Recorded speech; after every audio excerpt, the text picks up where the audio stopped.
Hello and welcome to From No Crypto to No Crypto. This is Blockchain Wayne with another cryptocurrency podcast.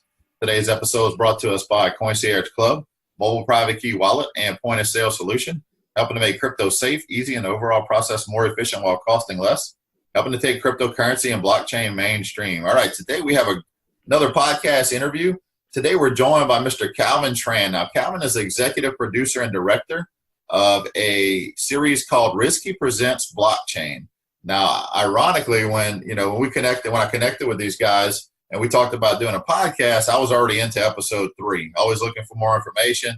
Found them on Amazon Prime, and it was. I really liked the information and really started studying a lot of projects they were talking about on their program. So, Calvin, thanks for joining us today. I appreciate you hopping in, taking time for an interview.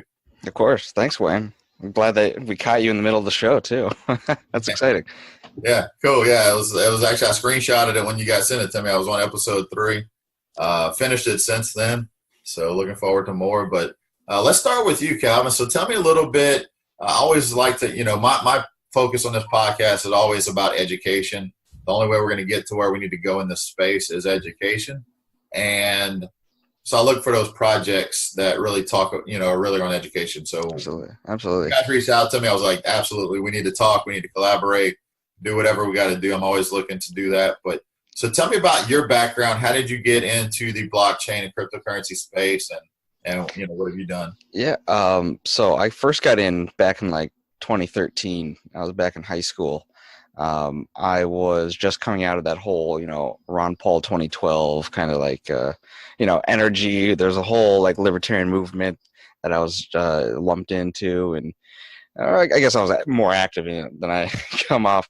And Bitcoin was a big part of this, and the Fed, early conservative Tea Party feeling of that whole thing. And so I was kind of intrigued. I wanted to learn more. Someone that I had connected with on Facebook actually sent me a tenth of a Bitcoin at the time, $10 worth at that time. And, I was just kind of like, oh, wow, this is cool. I can have this value on my phone. And, then I did spend some on Bitcoin Pizza Day. I was just really intrigued by that whole world. And, through a lot of different things, I won a video contest with the organization Foundation for Economic Education. They sent me part of the prize money in Bitcoin because they asked for it. And then at some point, I actually joined with a small publication team, I guess, CryptoCoins News. I think they're rebranded as just CCN now. But I was there for about a year, from like May 2014 to 2015.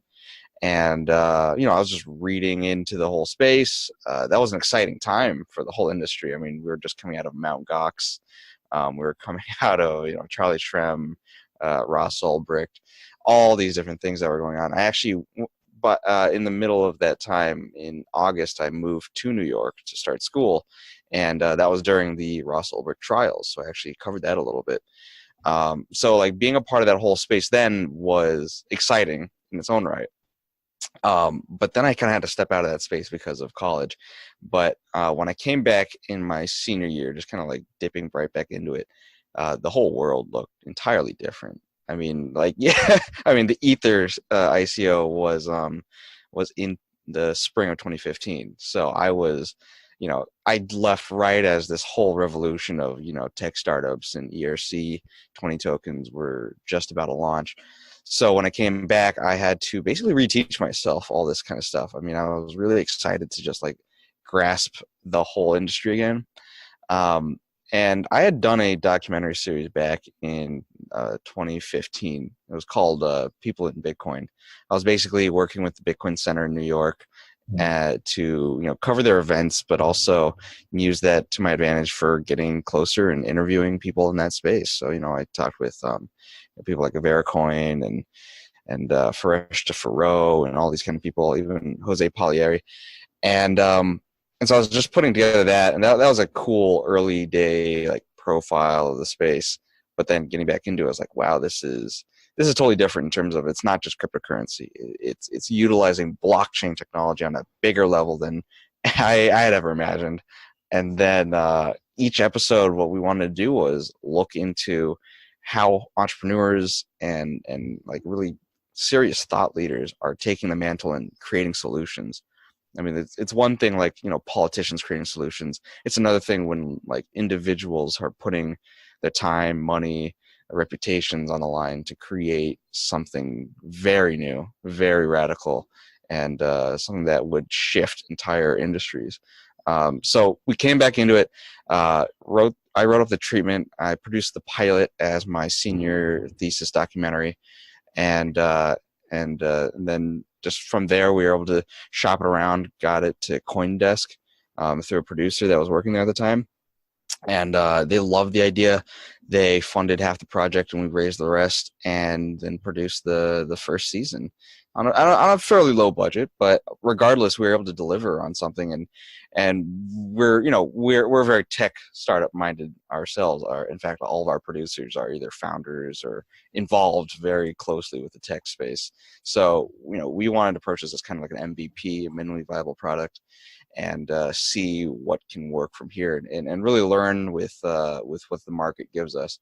So we are just coming out of our first month of being released. We released last month in April 1st, and we are we're getting the data together from all of our social and getting the data from Amazon itself, and we're piecing together like, wow, we can really see what the next season looks like. So that's the I guess the defined version of my story there. Nice. Yeah, it was very very intriguing. The information I learned from it, being in a space. I didn't get involved as early as you, but a few years ago, just kind of started to understand it and get in, and I was intrigued. And it's funny, I was like you, I didn't really have any urge to like investigate into what this really was until I was actually holding some in a while. Like, what, I should probably find out what this is. So that's one thing I talk about with a lot of people. Hey, if you've got, send somebody, a fraction of something in a wallet, have them download a wallet and send them something, just so it'll just have them looking into it more. I mean, it poses a lot of questions, doesn't it? Like, yeah. I remember when I first bought pizza with it, I was like, this barely makes any sense in my mind, and yet it worked. Somehow some payment processor was able to take Bitcoin, and they're going to expect that they can get like taxable money out of that so they can pay their taxes. And all I've done was download a phone wallet. That was it. Like it's very crazy, and it does change the perspective entirely. Yeah, you're definitely right on that. Maybe we should do that. Maybe set up some more wallets.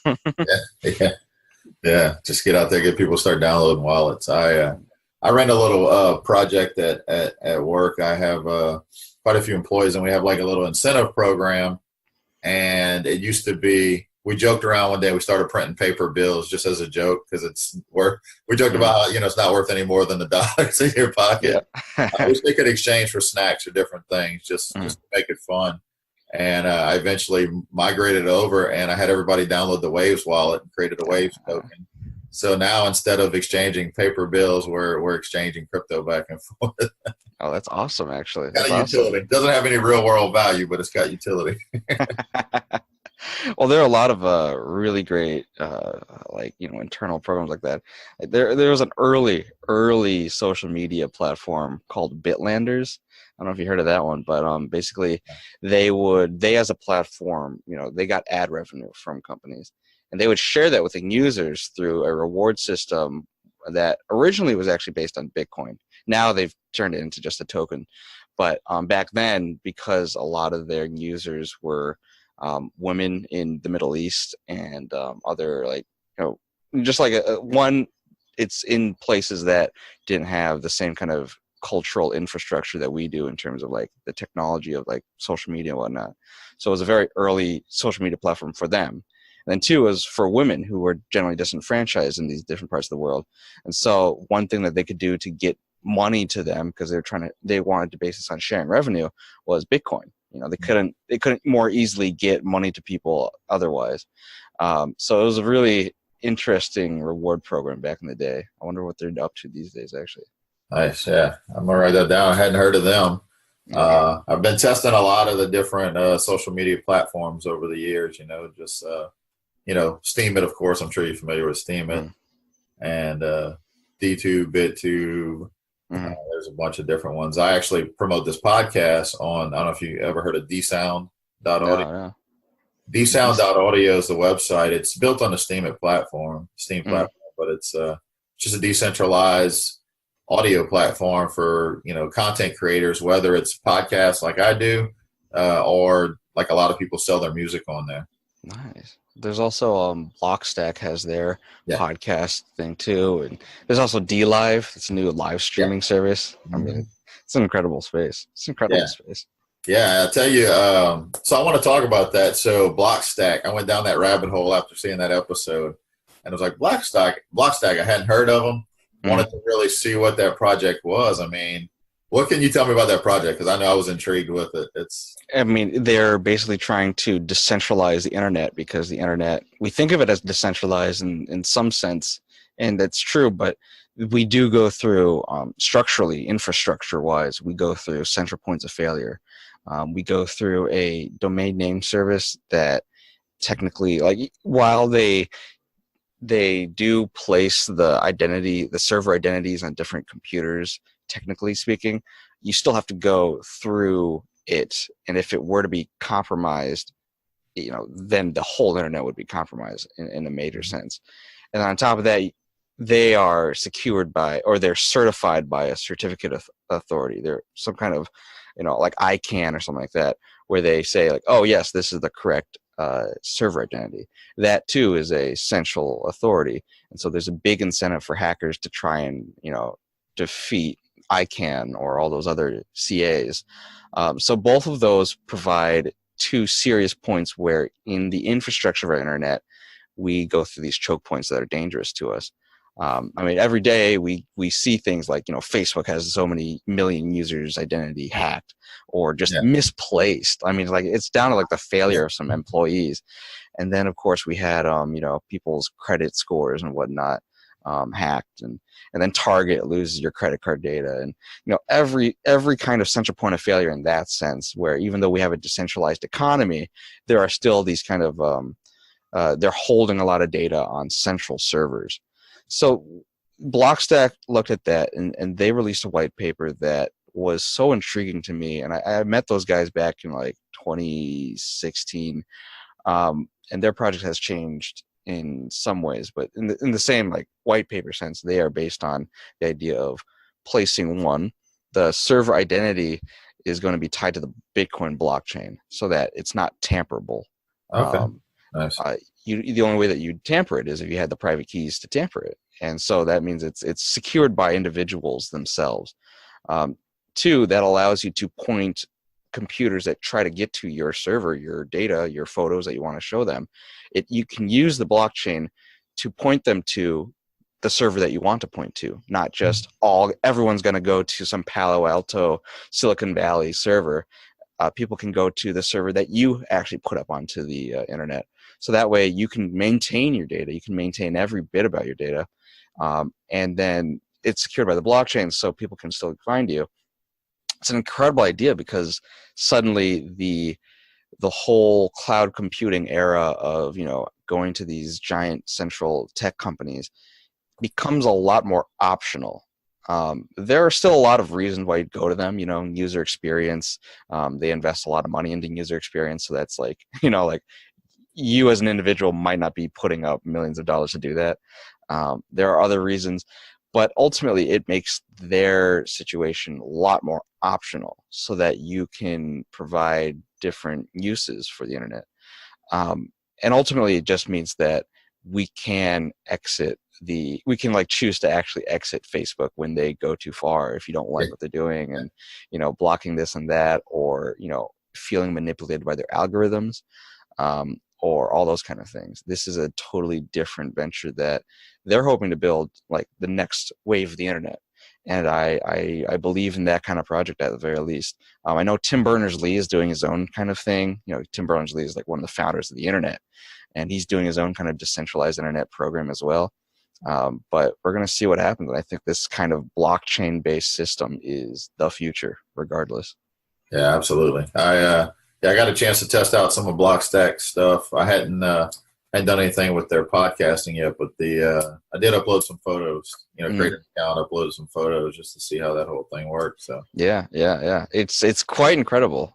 Travel Stack's a fun one. I'm hoping that we can use them more. One thing that I actually think would be helpful for them, honestly, is if they were to really build a strong like meme community, because sharing travel photos, that's one thing, and then yeah, the thing is you're competing against Instagram like on a very direct level. yeah, But if you set up like a real serious meme platform that is decentralized, then you're really taking a niche, because Facebook doesn't like really support memes. yeah, Only like Reddit would be the one that algorithmically is okay with it. Instagram tries to force you to see more personal photos and whatnot. yeah. So it's like there's a big space there. If the Blockset guys are hearing me, they should really take my advice. If not, we'll build out meme chain or something, right? I love that. Let's start that now. Let's start the Yeah, paper. yeah. I mean, hey, memes go viral. Look, everybody at work knows I'm the guy that I'll send out memes, or if there's not a meme for it, I'll make it. So I agree. I share that more than travel photos or pictures. Oh, absolutely, and I consume them more than anything else. Yeah. So definitely a need. All right, we just identified another need. All right. Product market fit. We're there. Yeah. Nice. So what? Obviously, we were talking prior to hopping on to the podcast, and I know you guys were on filming this on a super low budget. What other challenges did you encounter with trying to get this project completed and then get it out there? Well, I mean, first off, we're producing this as a team of people who don't have a big name in the space necessarily. So gaining the capital to produce this was really a large part due to CoinDesk lending their brand to us and letting us work with them. And then, now that we have season 1 conquered, we can now show the data that we have, all the analytics that we were able to put together to produce a reasonable expectation for season 2. And we're raising the funds for, more sponsors and more community support. Those are real challenges, honestly. It's more financial, because once you get the financials, like the reason you raise money is so that you can throw money at problems, essentially. Yeah. Problems are a lot easier when you have money, I suppose. So that's a real challenge. The next challenge is, we have to improve our technology, just because, the first season, we were just running and gunning, putting together interviews.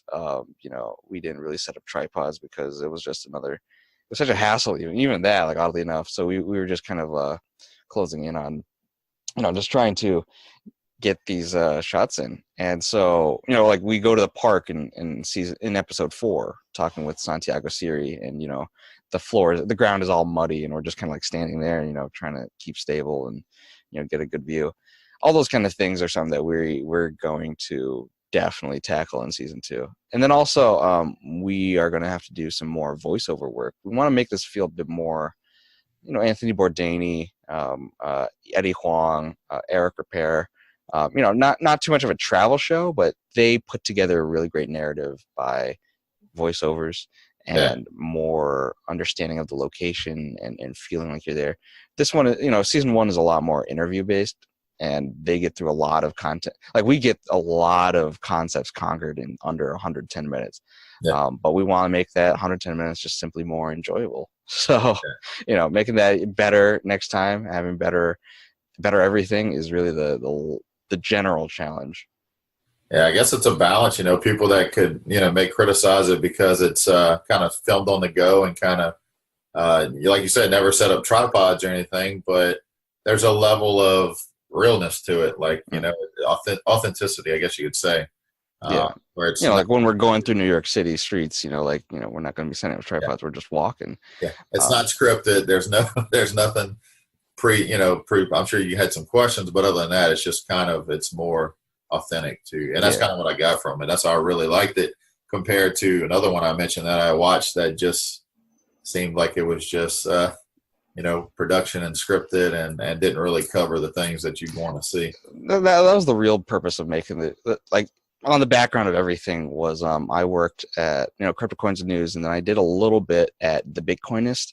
I wrote some movie reviews back then, because back then there was the rise of Bitcoin, Life on Bitcoin, ulterior states, and just so many of these documentaries back in 2014, 2015 that were coming out, a lot of which I was just dissatisfied with because not only did they not explain the blockchain, I mean, they would like throw together a 3-minute like animation where, you know, they're gonna they're gonna use all these hot buzzwords and like a cool graphic that didn't really explain anything, but like that didn't really explain any of the real concepts. And then they just kept going into these interviews with fraudsters and guy who went to jail number 1, guy who went to jail number 2, and guy who just looks a little weird on camera. You know, like all these different things are like, I don't actually know if I trust any of this because it's so renegade. So we wanted to make sure that we, one, explain the concepts on a basic level, that like on a conversational level.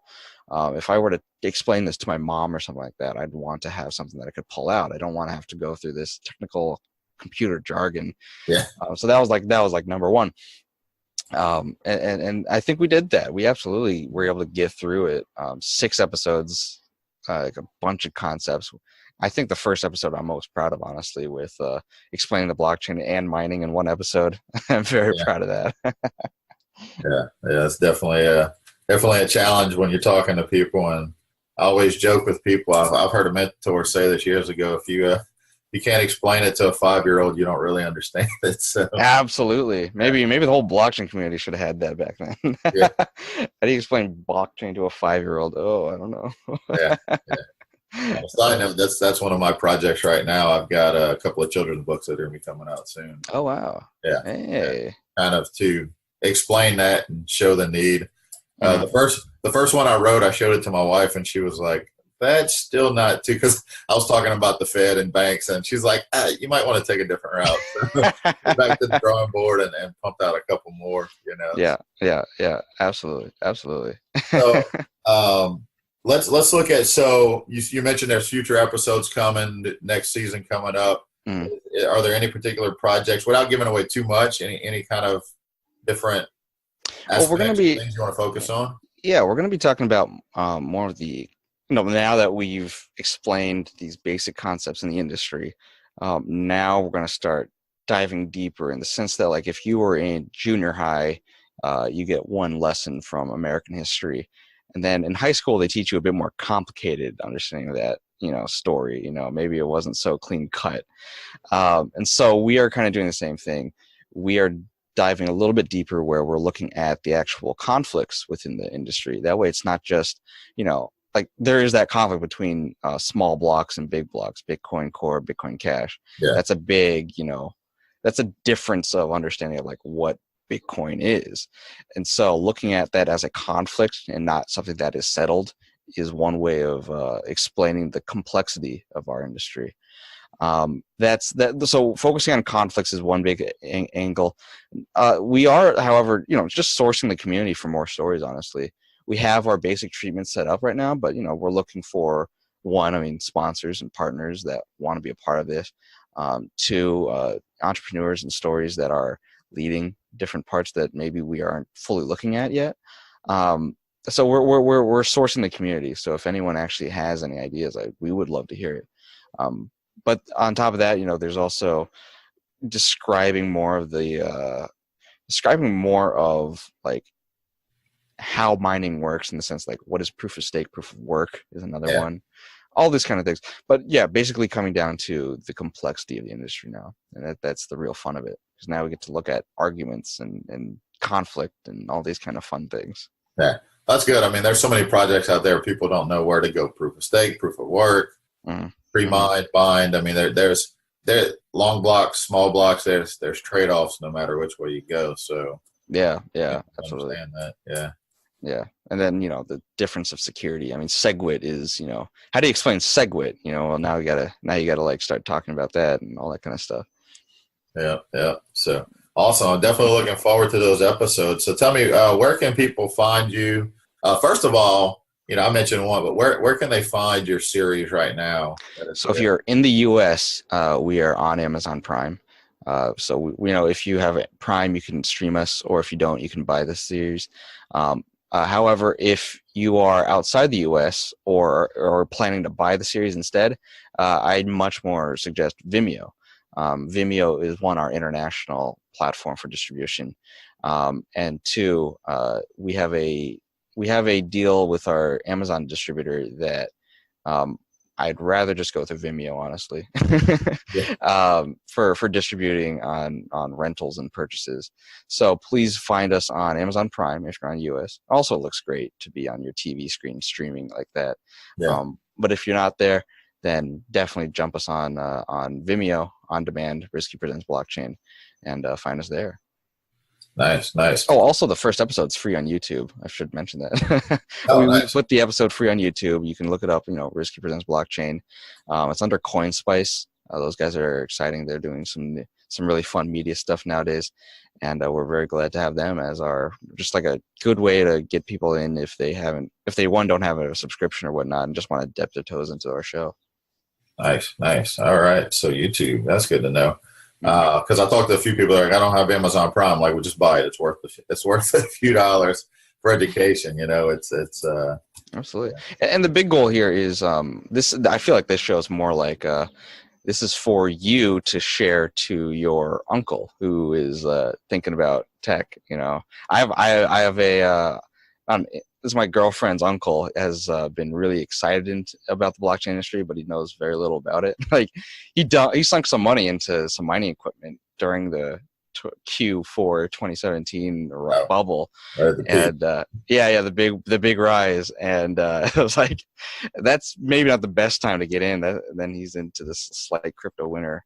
So getting it in for people who are really excited about it, but maybe don't fully understand the industry yet. That's the real goal. Real goal. So that's what I hope your viewers might be inspired to do. Nice. Yeah, I'll be sharing this with. I teach a crypto and blockchain class in a personal development program. So that whole class, they're always wanting to learn more.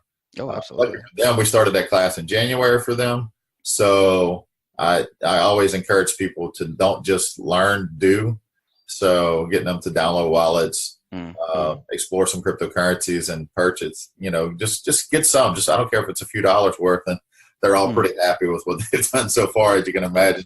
2019 is much better than 2018. Oh, I remember when we all had we were so high on our horses in Thanksgiving 2017, and then we show up at Thanksgiving 2018 with our tails behind our legs. Yeah. That's really why I spent most of last year just,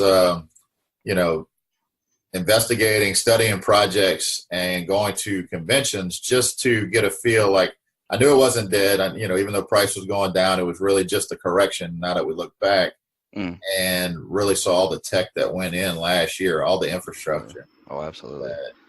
It's got a bright future, regardless of what's happened. But yeah, there's a lot of people too that got involved on that bubble just on with no information, and now they're sitting upside down from an investment standpoint. So I like to continually share educational information to say this is not bad. I always point back to when Amazon stock, I know it's a different investment vehicle. If you're looking at it from investment, I kind of look at it more as like when I'm ready to cash in my crypto, I won't need to. I'll be able to spend it, wherever is needed. So I like it. It's like a liquid investment in a weird way. Yeah, but so many people compare it to US dollar value. I'm like, all right, you look at Amazon in the early 2000s when they went from $110 down to below 10, like I think it went to $7. And it was really because the .com space was hyped and wasn't as evolved as it should have been. But the true projects evolved and emerged to what we have today.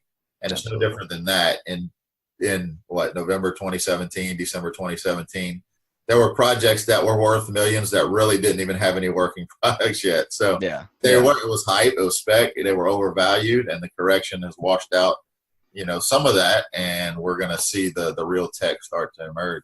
Yeah, absolutely. That's the fun of the industry, where the excitement comes from the price, and yet there's so much more value beyond that, where you're really having a lot of industrial people, entrepreneurs who are backing the space.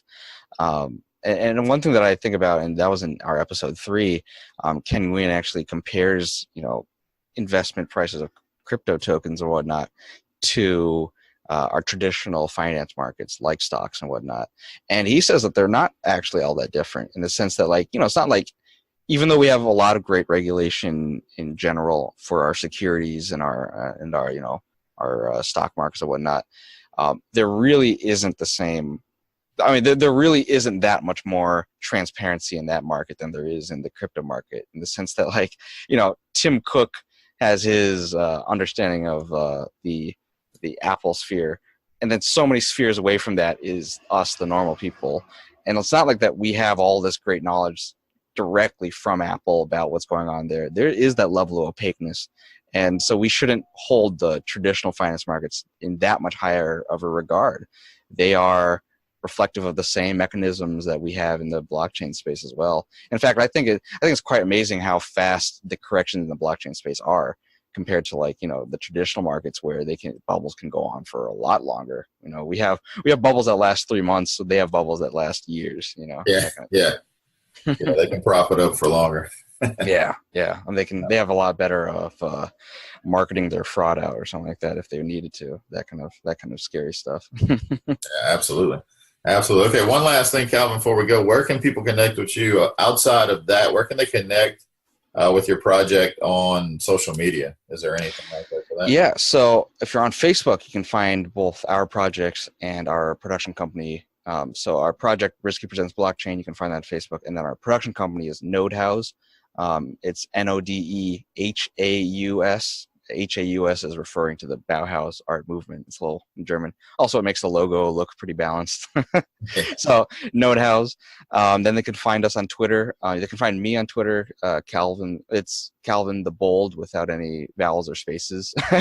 I made that a long time ago. Maybe I should change it. But it's Tran Calvin. You'll find me there. And then, of course, our producers, our biggest producer on Twitter is Peter Ryan. He was a former analyst at CoinDesk, so you can find him there. Big part of the community out there. And then just find us on Instagram as well, although the Instagram crypto community is different. So we don't post too much on the crypto community, but find us there and keep up with us for season 2, because season 2 is going to be a lot bigger. If you think about this as a tech startup, we got through our MVPs, we pivoted, created a series, now we're pivoting again and growing and scaling, and it's been much more exciting just being on the production end for season 2 already. So keep us in touch. Nice. Looking forward to it, Calvin. Well, again, I want to thank you for hopping on, giving us the time today to share your project. Definitely encourage everybody, check it out. Amazon Prime, Vimeo, Rizqi Presents Blockchain, phenomenal project. Looking forward to it. And like you said, share it with those people that don't understand, your moms, your dads, your aunts, uncles, grandparents, whatever the case may be. Absolutely. Absolutely. This is a great Christmas gift. So we're hoping around Christmas time, you'll be able to package seasons 1 and 2 into a little DVD, wrap that thing up and give it to people. Get them out into either online or get them into, I know Best Buy has those movie shippers during the holidays where they just put them out. I'd love to get anything. If anyone has any distribution deals out there, let me know. Stocking stuffers. All right. Well, Calvin, thanks again for joining us. And everybody, I want to thank you all for listening in. And we will catch you on the next episode.